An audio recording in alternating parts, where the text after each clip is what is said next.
Last time we focused a lot on the fasting. Today I want to get a lot more into the foods and how you go about eating. Give us a month and how you might pulse that in and how you vary your diet over that period. Yeah. Well, okay. So it's a bit of a loaded question because remember, for most of my 40s and early 50s, I've been eating and fasting for my cycle. So, if in those days, and if you have a cycle, I like pulsing in carnivore day 1 to about day 10 or day 9, and then day 16 to day 19, because you want to keep glucose down. Those are great opportunities to use the principles that are of healing of the carnivore diet. I'm now 7 months in to having no cycle. And so I think I'm heading into that official year where I can say I'm menopausal. So I pulse it in on a weekly basis, and I do it based off of what I need. So, I would say if you look at like a 30-day period for me, it's now more weekly, where 5 days a week, I am looking at about 17, 18 hours of fasting every day. That's my comfort level. But then 1 day a week, I stretch my fast and I just do dinner. 1 day a week, I do nothing. During that time, my preferred way of eating is keto, this ketobiotic way. But I've also, as a 53-year-old woman, I'm upping my protein a lot more. So I'm breaking my fast with protein. I'm trying to get my fighting weight, the weight I like to be at, is 130 pounds. So I'm really working to get 130 grams of protein in every day, which is a lot to try to get in. So currently, that is what my focus is low carb, low nature's carbs, more protein. And then I'm doing it more on a weekly basis right now as my body settles into a postmenopausal place. The other place I use it is like, I don't know if I told you this last time, I'm doing a fitness series with Tony Horton. Do you know who Tony Horton is? Yeah, previous guest to the show. Ah, nice. So P90X, I was a huge fan of P90X. I did it like every day for 3 years when I was in my early 40s. So I'm a huge Tony fan. So I taught him how to time fitness to the menstrual cycle. So he's got a whole set of videos that he's putting out called Power Sync, where we're going to show women how to do this. It's super cool. Anyways, we're filming next week. So, okay, let's just, if you're going to be on camera, you want to look as fit as possible. That's where I'm like, hey, couple of days of carnivore to just lean out, but you're not going to lose muscle. So I shared that as my personal journey. But if somebody was having that same, they wanted to look good for a wedding, or they wanted to look good for some event, throw in a couple of days of carnivore. It leans you out really quickly. You quickly touched on this program you're going to be filming, and now my curiosity is piqued. My hunch is that when it comes to exercise, you would time it, when it comes to the menstrual cycle, you would time it a lot like you're fasting within that cycle. So you have that period early on in the cycle where you can fast harder. Then you have your ovulation where you have to slow down a bit. Then you go back into the second power phase where you can fast hard again. And then you have to take it easy till the end of the cycle. So is it correct to say that during those 2 periods when you can fast harder, that's when you'd want to time those workouts that are more intense? Yeah. Yeah. And you absolutely got it right. And this is why I named it the power phases, because I wanted to show that you could power up on your fast, you could power up on your keto, because these are tools that we've been using to get a better version of our body, to increase performance. But you can also power up on your HIIT training. You can power up on, if you want to run a marathon, those are good times. If you're a big CrossFitter and you want to push your workout, those are good times. When the hormones come in and they're peaking the week before our cycle and ovulation, we need to look at those different, because those hormones are affecting us. With ovulation, I called it manifestation phase. You have the most amount of testosterone that you'll get a woman's whole cycle. So why don't we use that testosterone to build muscle? So heavier weights, but then you want those weights to be slow reps, because you have the most amount of estrogen as well. And estrogen is going to make the ligament, which is the part of the muscle that attaches to the actual bone. It's going to make the ligament very, very tight. And it's going to make your tendon, which is the connection from the ligament to the muscle, it's going to make it very loose. So you're actually more prone to injury during ovulation. But you have all this testosterone. So this insight that I had is, why are we not cycling our workouts in a monthly cycle and using testosterone to really build muscle in the best way possible when it shows up? The week before your period, same rule applies. You don't want cortisol up. So pushing your workouts is not a great idea, just like pushing your fasts is not a great idea. I called it the nurture phase because really it's recovery. It should be yoga. It should be hiking. It should be, if you don't feel like working out, don't push through that mentality of, I gotta work out, I gotta work out. So you're absolutely right. It's the same principles with just a few little nuances in it. Just to make sure I got that nuance when it comes to ovulation. So it's a little bit different than fasting, I'm hearing, because if you exercise the right way, you can take advantage during ovulation of the testosterone. That's right. And get gains during that period. That's right. But at the end of the cycle, for fasting and for exercise, you want to be gentle. That's right. That's right. It's once you understand the principles of when these hormones are coming in and out, you start to go, oh my God, I can time everything to it. And that's what I'm seeing women do. I even had a really cool discussion the other day with Kate Northrup, and she times her whole work schedule to her cycle. That was crazy. It was really interesting to hear what she does. Well, let's extrapolate this out then and talk about, we've done exercise, fasting. You're touching on work here. For women who are still in that phase of their life where they're having a monthly cycle, let's talk about when they'd want to do these different activities, when they would be, when their physiology would be most ideal. Yeah. So there's this really interesting, I'll start with day one, but I just want to point out that the first 2 days when a woman is bleeding, there's an interesting transition. We're going from high progesterone, all of a sudden progesterone crashes and estrogen is going to start to build. Those first 10 days, estrogen is starting to build. But the first 2 days of your cycle, your brain actually has access to both hemispheres, both the right and the left hemisphere. So you're crazy intuitive those first 2 days of your cycle. And words might not come out exactly how you want it because the brain is really using both hemispheres. So, and I'll explain why that's important in a moment. Then about 3 days in, estrogen starts to build. As estrogen builds, our mental clarity builds and our verbal processing skills improve. And so you become, from about day 2 all the way through into ovulation till day 15, that is a really good time to power up on your work. So what Kate said is she actually does more Zoom calls. She puts on more projects onto her calendar. So it is definitely, if you are a rushing woman, if you are a type A like me, and you just want to go, do it on around day 2 to day 15. When you come out of ovulation, again, there's this dip in your hormones, but you're really starting to build progesterone. Your body's starting to ramp up. So as we move into that luteal phase, we move into that back half of the cycle, we have to start to think a little bit about slowing down.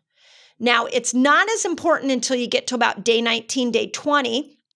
And what Kate says she does is she cuts her workload in half, and she does everything slower.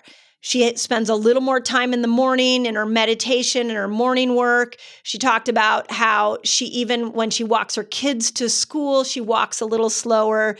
She doesn't put as many social events on her calendar. So she uses that truly like a nurture time to slow down and honor what progesterone wants, because progesterone doesn't want cortisol to be high. So what she does is she just keeps her cortisol in check as she moves into that back half of her cycle. So, and what's cool about this is even for postmenopausal women, You can even look at some of the things we know about the moon. A lot of people will say, like, at a full moon, you're super creative and you're super, it's a great time to start a project. Well, the full moon often correlates with ovulation. So that ovulation period, according to Kate, is a fertile time. It's a great time for creativity. Well, yeah, that makes sense because during ovulation, we had estrogen at its peak, testosterone at its peak, and a little bit of progesterone.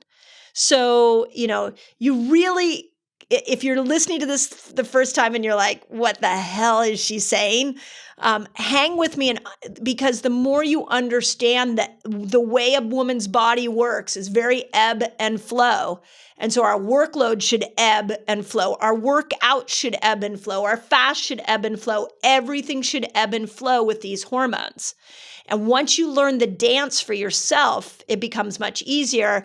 And I don't know if you and I talked about this, but one of my favorite for postmenopausal women is you could look at the moon and just decide workload's going to be bigger in the waxing moon, and then I'm going to relax more in the waning moon. We did touch on that at the end of our last conversation.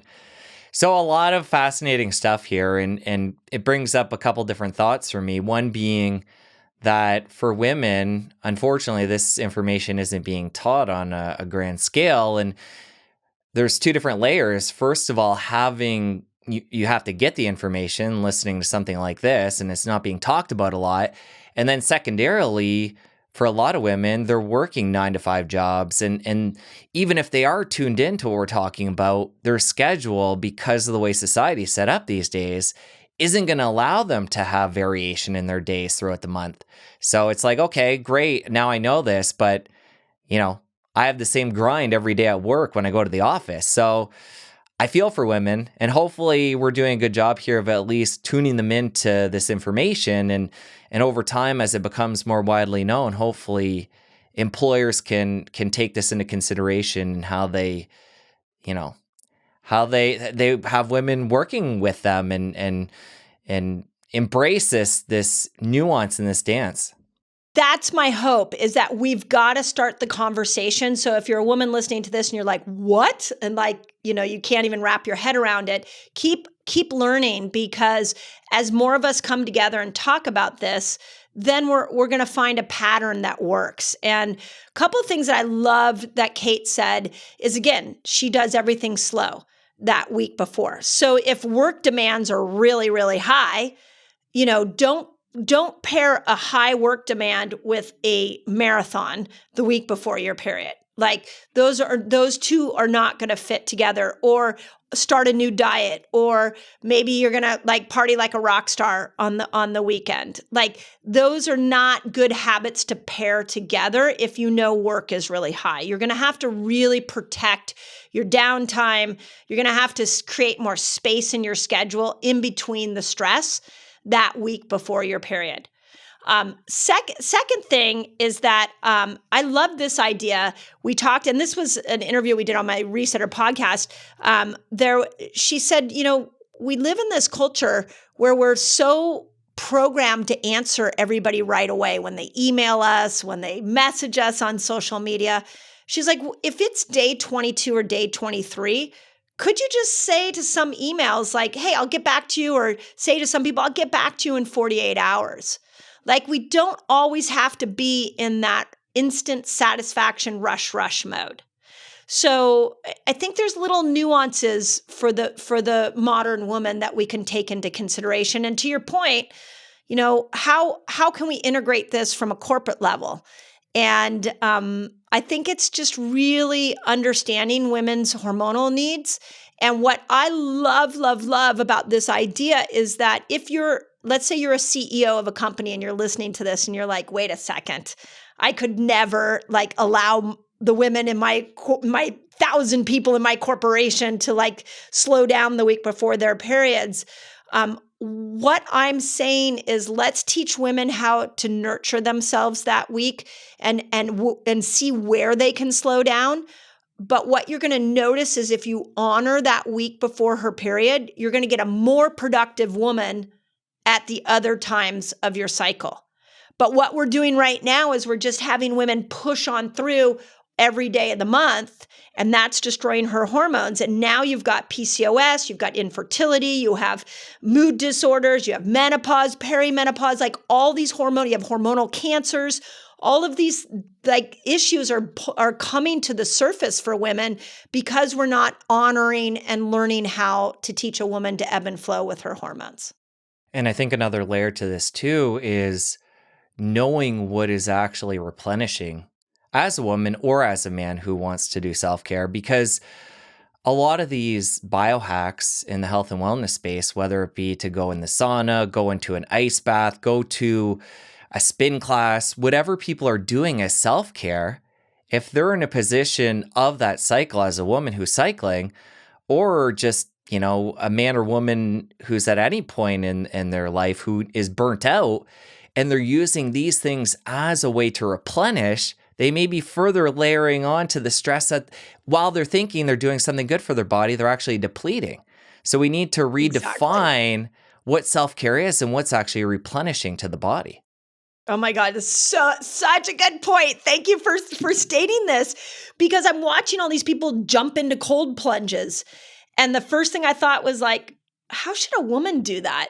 Like because there's a cortisol response when you jump into a cold plunge. So I would say just don't do it the week before your period. Like that would be a simple hack. Whereas a sauna, like an infrared sauna, actually nourishes the parasympathetic. So it would be actually a really good thing to do the week before your period. So I think that the next evolution for the biohacking movement is to start to look at these things we deem as healthy and helpful to the body. And let's make sure we're clear on where they fit in this ebb and flow of the menstrual cycle.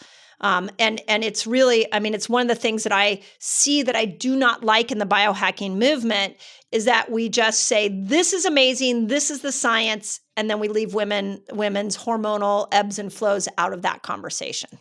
Well, let's further elaborate. You mentioned the sauna being parasympathetic.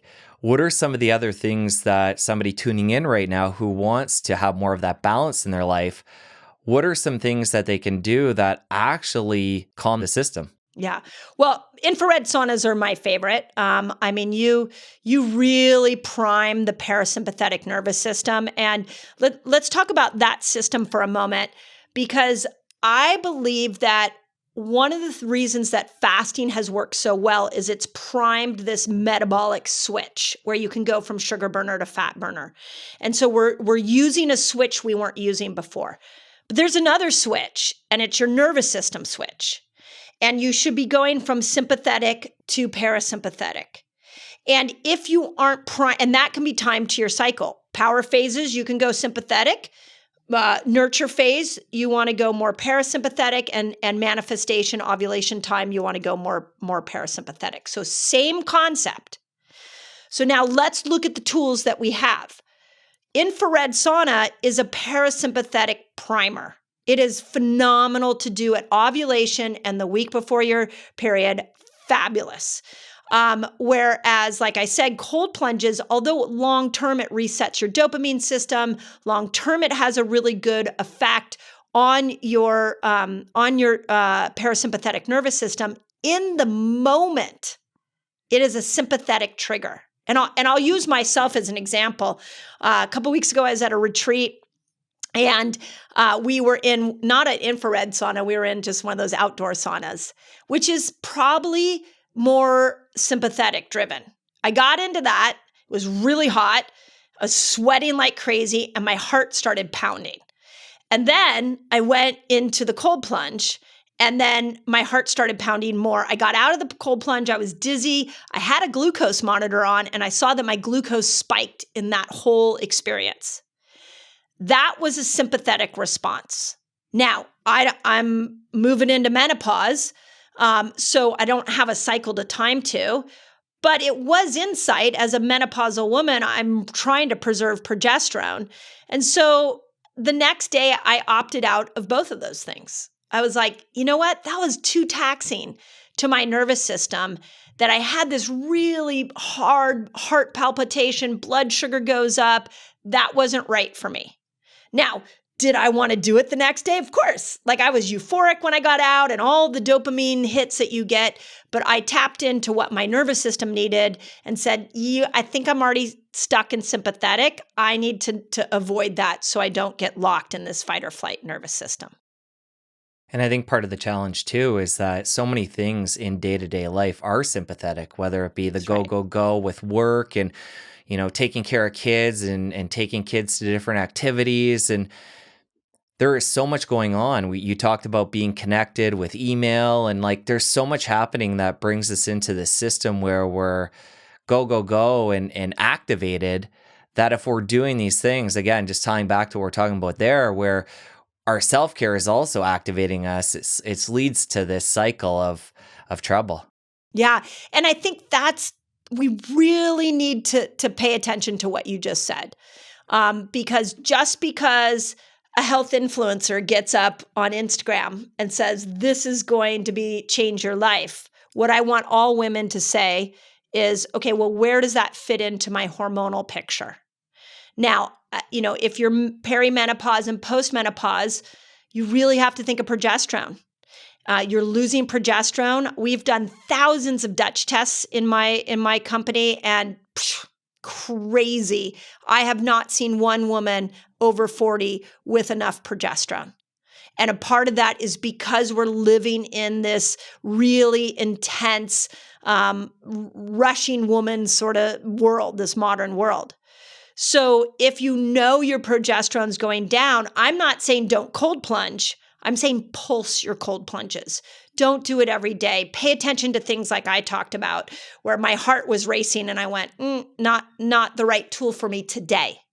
Does that mean I'm not going to get a cold plunge? No, like I want to get one in my backyard, but I want to learn how to use it to work with my sympathetic and parasympathetic and match it to my stress levels. The other tool you asked about what we could do for the parasympathetic is red light. Red light's super relaxing.